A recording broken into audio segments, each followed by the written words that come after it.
ഗുരുർബ്രഹ്മാ ഗുരുർവിഷ്ണു ഗുരുർദേവോ മഹേശ്വര ഗുരു സാക്ഷാൽ പരബ്രഹ്മ തസ്മൈ ശ്രീ ഗുരവേ നമഃ.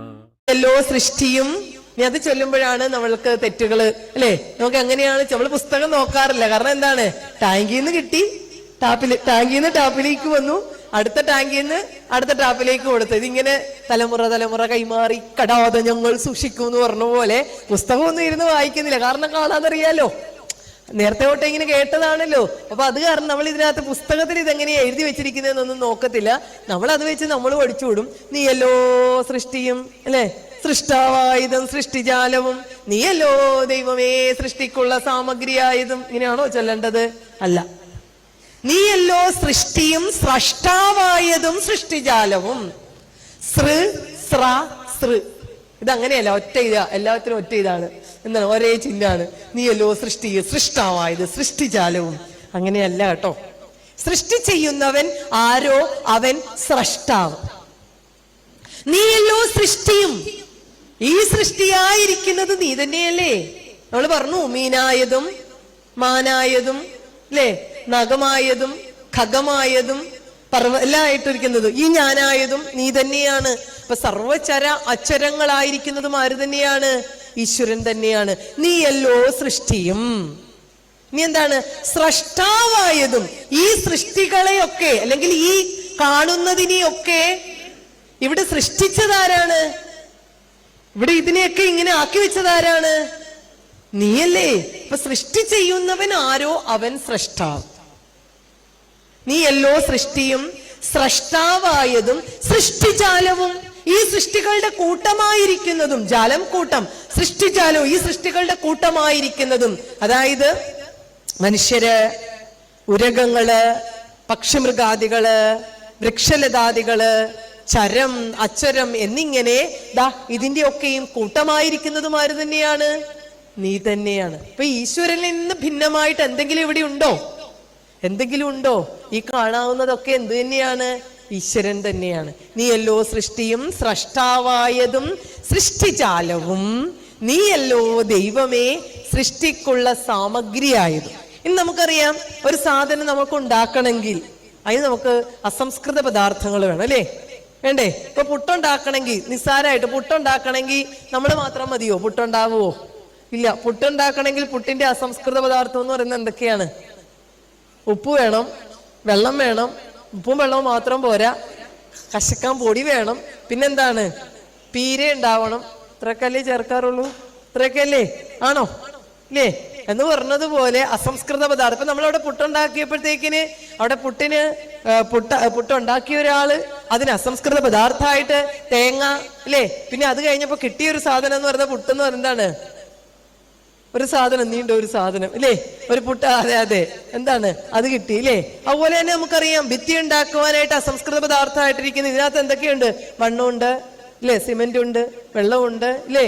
അപ്പൊ അത് ഉണ്ടാക്കിയപ്പോ ഇതെല്ലാം കൂടി ചേർത്തത് ഉണ്ടാക്കിയപ്പോ അതുണ്ടായപ്പോ അതെന്തായി? അത് ഭിത്തിയായി ഇല്ലേ. ഇപ്പോ സൃഷ്ടിയും, നീയല്ലോ സൃഷ്ടിയും സ്രഷ്ടാവായതും സൃഷ്ടിജാലവും, നീയല്ലോ ദൈവമേ സൃഷ്ടിക്കുള്ള സാമഗ്രിയായതും.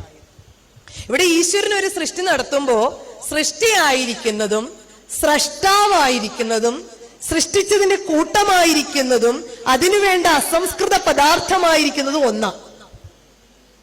മനസ്സിലായില്ലേ? എല്ലാം ഒന്നാണ്. പക്ഷെ നമ്മൾ അങ്ങനെയാണോ? ഉണ്ടാക്കിയ ഒരാള്, ഉണ്ടാക്കാൻ ഉപയോഗിച്ച സാമഗ്രികളൊന്ന്, അതിന്റെ റിസൾട്ടായി കിട്ടിയ വസ്തു മറ്റൊന്ന്. ഇവിടെയോ എല്ലാം എന്താണ്? ഈശ്വരനിൽ നിന്ന് വേറിട്ടൊന്നുമില്ല. നീയല്ലോ സൃഷ്ടിയും സ്രഷ്ടാവായതും സൃഷ്ടിജാലവും, നീയല്ലോ ദൈവമേ സൃഷ്ടിക്കുള്ള സാമഗ്രിയായിരിക്കുന്നത്. അപ്പൊ ഈ ഇരിക്കുന്നതൊക്കെ എന്താണ്? ഈ നിൽക്കുന്നത് എന്താണ്? പറ.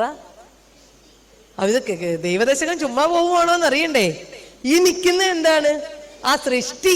പിന്നെ സൃഷ്ടി, അത് മനസ്സിലായി. ഇതെന്താണ്? സൃഷ്ടിയായിരിക്കുന്നത് എന്താണ്? ആരാ? ഈശ്വരനല്ലേ ഇല്ലേ. ഈശ്വരനല്ലേ അഷ്ടധനു പ്രതിഭാസുരലിംഗം എന്ന് ഇതൊക്കെ നമ്മൾ പലപ്പോഴും പലത് പറയുമ്പോഴും പറയുന്നതാണ്, ആവർത്തിച്ച് പറയുന്നതാണ്. കാരണം എന്താണ്? ഈശ്വരനെ കാണാൻ പറ്റുമോ? പറ്റും. പഞ്ചഭൂതങ്ങൾ 5 ഈശ്വരനല്ലേ. അപ്പൊ ധാരാളം പറഞ്ഞു ഇത് സൃഷ്ടിയാന്ന് പറഞ്ഞു. ചോദിക്കാൻ പോയ അബദ്ധായി. കൊച്ചു പറഞ്ഞു ഇതൊരു സൃഷ്ടിയാണ്. ശരിയാണ്, ഇതൊരു സൃഷ്ടിയാണ്, ഈശ്വരന്റെ സൃഷ്ടിയാണ് ആശാപ്രദീപ്. ശരിയാണ്. അപ്പൊ ഇത് ഈ സൃഷ്ടിക്ക് അസംസ്കൃത പദാർത്ഥം എന്താണ്? ഇത് ശരീരമാണ് അല്ലേ? ഈ ശരീരത്തെ ശിവമാക്കി നിർത്തിയിരിക്കുന്നത് ഇതിനകത്തൊരു ജീവനുള്ളതാണ്. അപ്പൊ ഈ സംഭവം എന്താന്ന് മനസ്സിലായാൽ ഈ സൃഷ്ടി എന്താന്ന് മനസ്സിലായി. ഈ ശരീരം എന്തുകൊണ്ടാണ് ഉണ്ടാക്കിയിട്ടുള്ളത്? ശരീരം എന്തുകൊണ്ടാണ് ഉണ്ടാക്കിയിട്ടുള്ളത്? ഭിത്തി എന്തുകൊണ്ടാണ് ഉണ്ടാക്കിയെന്ന് ചോദിച്ചാൽ നമ്മൾ റെഡിമണി ഉത്തരം പറയും അല്ലേ? പേപ്പർ എന്തുകൊണ്ടാണ് ഉണ്ടാക്കിയിട്ടുണ്ടെന്ന് ചോദിച്ചാൽ നമുക്ക് ഉത്തരവുണ്ട്. ശരീരം എന്തുകൊണ്ടാണ് അപ്പനെ ഉണ്ടാക്കിയിട്ടുള്ളത്? അയ്യോ അതിപ്പോ അങ്ങനെ ചിന്തിച്ചിട്ടില്ലല്ലോ. ആണോ? ശരീരം എന്നാ കൊണ്ടാണ് ഉണ്ടാക്കിയിട്ടുള്ളത്? ഇതിന്റെ കൂട്ടെന്നാണ് അറിയാവോ? ഇതിനൊരു കൂട്ടുണ്ടല്ലോ. ഇത് കൂട്ടെന്താ? ശരീരത്തിന്റെ കൂട്ട്. ഈ മണ്ണൊക്കെ കുഴച്ചിട്ടേ ഈ ഭിത്തി ഉണ്ടാക്കുന്ന പോലെ ഈ മനുഷ്യന്റെ ശരീരം ഉണ്ടാക്കാൻ ഒരു കൂട്ടുണ്ടായിരുന്നു. എന്ത് കൂട്ടുണ്ടാക്കിയിട്ടാ ഈ മനുഷ്യ ശരീരം ഉണ്ടാക്കിയിട്ടുള്ളത്? മണ്ണും ജലം കനലും അമ്പരമോടു കാറ്റും എണ്ണിപ്പിടിച്ചറയിലിട്ടെരിയും കൊളുത്തി ദണ്ഡപ്പെടുത്തും ഒരു ദേവതയിങ്കൽ നിന്നെൻ പിണ്ടത്തിനന്ന മൃദു നൽകി വളർത്ത ശംഭോ. കൂട്ടവിടെ കൃത്യമായിട്ട് പറയുന്നുണ്ട്. അതിനെ വല്ലപ്പോഴും പിണ്ടനന്ദിയൊക്കെ ചൊല്ലണം, എന്നാലേ കൂട്ട് മനസ്സിലാവുള്ളൂ. അപ്പൊ മനസ്സിലായില്ലേ? കൂട്ട് കിട്ടണമെങ്കിൽ എന്ത് ചൊല്ലണം? പിണ്ടനന്ദി ചൊല്ലണം. പിണ്ടനന്ദി 2-ാം ശ്ലോകം കൂട്ട് കൃത്യമായിട്ട് പറയുന്നുണ്ട്. ഏതാണ് കൂട്ട്? മണ്ണും ജലം കനലും അമ്പരമോട് കാറ്റും. മണ്ണ്, ജലം, ആകാശം, അഗ്നി, വായു, പഞ്ചഭൂതങ്ങൾ. പഞ്ചഭൂതങ്ങൾ കൊണ്ടാണ് എന്തുണ്ടാക്കിയിട്ടുള്ളത്? ശരീരം ഉണ്ടാക്കിയിട്ടുള്ളത്.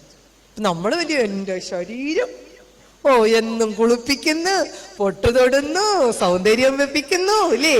എന്റേതാന്നാ പറഞ്ഞു. ഇപ്പൊ മനസ്സിലായില്ലേ? കൊണ്ട് കിടക്കുന്ന സാധനം നമ്മുടെ അല്ലെന്ന് മനസ്സിലായോ? എന്തൊരു അഹങ്കാരാണ്. എന്റെ അത്രയും ഗ്ലാമർ വേറെ ആർക്കും ഇല്ല അല്ലേ? പിന്നെ ഈ ഗ്ലാമർ കൂട്ടാനുള്ള പരിപാടികൾ എന്തൊക്കെയാ അപ്പനെ ചെയ്യുന്നു? ഓരോരുത്തരാണെങ്കിൽ അല്ലേ അതിലേ പോകുന്നു ഇതിലേ പോകുന്നു അല്ലേ? പോയാലും പോയില്ലെങ്കിലും എങ്ങനെ ഈ ഗ്ലാമർ കൂട്ടാന്ന് ഞാനും നിങ്ങളും വിചാരിക്കും. ഇത് എത്ര കൂട്ടിയാലും കുറെ കഴിയുമ്പോഴത്തേക്കിന് ശരിയാവത്തൂല അല്ലേ? ഭഗവാൻ ശ്രീരാമകൃഷ്ണ പരമഹംസര് പറയും അത് അല്ലേ? നമ്മള് വളരെ ഈശ്വരൻ ചിരിക്കുന്ന ചില സന്ദർഭങ്ങളെ ഒന്ന് നമ്മൾ എന്താണ് ഒരു രോഗിയെ കണ്ടിട്ട് ഡോക്ടറെ രക്ഷിക്കാന്ന് പറയുന്ന സമയം, അതുപോലെ തന്നെ എന്താണ് നമ്മൾ ഈ ഇച്ചിരി മണ്ണിനൊക്കെ വേണ്ടിയിട്ട് വഴക്കുപിടിക്കുകയല്ലേ? ഇത് എന്റെയാണെന്നൊക്കെ പറഞ്ഞിട്ട് വഴക്കുപിടിക്കുക. അതായത് ഈശ്വരനെ മറന്ന് അല്ലെങ്കിൽ യഥാർത്ഥത്തിലുള്ള മഹത്വം അറിയാതെ വരുമ്പോഴാണല്ലോ നമ്മൾ ഞാൻ എന്തൊക്കെയാണെന്നുള്ളൊരു ഭാവം തോന്നുന്നത്. നമുക്ക് പോകാനായിട്ടുള്ള സിഗ്നൽ, അതായത് ഇവിടുന്ന് ഏതാണ്ട് വിസയൊക്കെ സെറ്റായി വരികയാണെന്നുള്ള അറിയിപ്പുകൾ തരും ഈശ്വരനെ. പല രീതിയിൽ തരും. ചെങ്ങന്നൂരുകാർക്കെങ്കിലും അങ്ങനെ കിട്ടിയിട്ടുണ്ടോ? അറിയിപ്പ് എന്തെങ്കിലും കിട്ടിയിട്ടുണ്ടോ? ഏതാണ്ട് ഇവിടുത്തെ സമയമൊക്കെ എന്താണ് ഇച്ചിരി ഒന്ന് കരുതിയിരുന്നോ? ഇച്ചിരി ഈശ്വരനെയൊക്കെ നല്ലതായിട്ട് ഭജിച്ചിരുന്നോ? എന്താണ് ഇവിടെ അതിനുള്ള തയ്യാറെടുപ്പുകളൊക്കെ നടക്കാൻ തുടങ്ങിയിട്ടുണ്ട് എന്നൊരു സിഗ്നലൊക്കെ തരും ഈശ്വരൻ കേട്ടോ. ആദ്യം സിഗ്നൽ തരുന്നത് കറുപ്പൊക്കെ എല്ലാം ചെറുതായിട്ട് വെള്ളയാകാൻ തുടങ്ങും. അപ്പൊ നമ്മൾ വിട്ടുകൊടുക്കോ? നമ്മൾ അതിലും ഗംഭീരമായിട്ട് കറുപ്പിച്ചു കൊടുക്കും. മനസ്സിലായില്ലേ? ഈശ്വരൻ നമ്മളോടാ കളിക്കുന്നത് അല്ലേ? പിന്നല്ലാതെ അപ്പൊ നമുക്ക് ആദ്യം ഒരു സിഗ്നൽ തന്ന് ഇനിയെങ്കിലും ഈശ്വരനെ അറിഞ്ഞു വിളിക്ക്, നിനക്ക് ഇവിടുത്തെ കാലാവധി തീരാറായി, മച്ചുറായി. അപ്പൊ ഇവിടെ എന്താണ് അതുകൊണ്ട് പോളിസിയൊക്കെ മച്ചറാകുന്ന പോലെ അതുകൊണ്ട് ഏതാണ്ട് ഇവിടുത്തെ കാലാവധിക്കൊക്കെ ഏതാണ്ട് തീർച്ചയായും തീരുമാനമൊക്കെ ആയിക്കൊണ്ടിരിക്കുകയാണ്. ഏത് സമയത്തും വിളി ഉണ്ടാവാം. അതുകൊണ്ട് ഒന്ന് കരുതിയിരുന്നോ, നന്നായി പ്രാർത്ഥിച്ച് ഈശ്വര വിചാരത്തോടുകൂടി ഇനിയെങ്കിലും നിന്റെ അഹങ്കാരമൊക്കെ കുറയ്ക്കി, ഇനിയെങ്കിലും തട്ടിയെടുക്കലും വെട്ടിപ്പിടിക്കലും ഒക്കെ കുറയ്ക്കി, ഇനിയുള്ള ശിഷ്ടകാലം എന്താണ് ഈശ്വരനെ അറിഞ്ഞ് ജീവിക്ക്. ഒരു മുന്നറിയിപ്പ് തന്നു. അപ്പൊ നമ്മൾ എന്ത് ചെയ്ത്? നമ്മുടെ ഉണ്ടായിരുന്ന കറുപ്പിനേക്കാളും നമ്മൾ നല്ല എന്ത് ചെയ്ത് സൂപ്പറായിട്ട് കറുപ്പിച്ചു. ഈശ്വരൻ നമ്മളോട് കളിച്ചാൽ ജയിക്കോ എന്നുള്ള രീതി നമ്മൾ അങ്ങോട്ട്. അപ്പൊ അടുത്ത പിന്നീട് എന്നാന്നറിയത്തില്ല 2 ദിവസമായിട്ട് പല്ലിനൊരു ചെറിയ ഇളക്കം, മൊത്തത്തിലെ ഇളക്ക. ആ കൂട്ടത്തിൽ എന്താണ് വായി കിടക്കുന്ന പല്ലിന് ചെറിയൊരു ഇളക്കം. അടുത്ത സിഗ്നല് പല്ലൊക്കെ പൊഴിയാൻ തുടങ്ങി. നമ്മൾ വിട്ടുകൊടുക്കോ? അപ്പൊ നമ്മൾ എന്ത് ചെയ്യും? എന്നാ മൊത്തത്തിലെടുത്തിട്ട് ഒന്നിച്ചങ്ങ് വെച്ചേക്കാം ഇല്ലേ?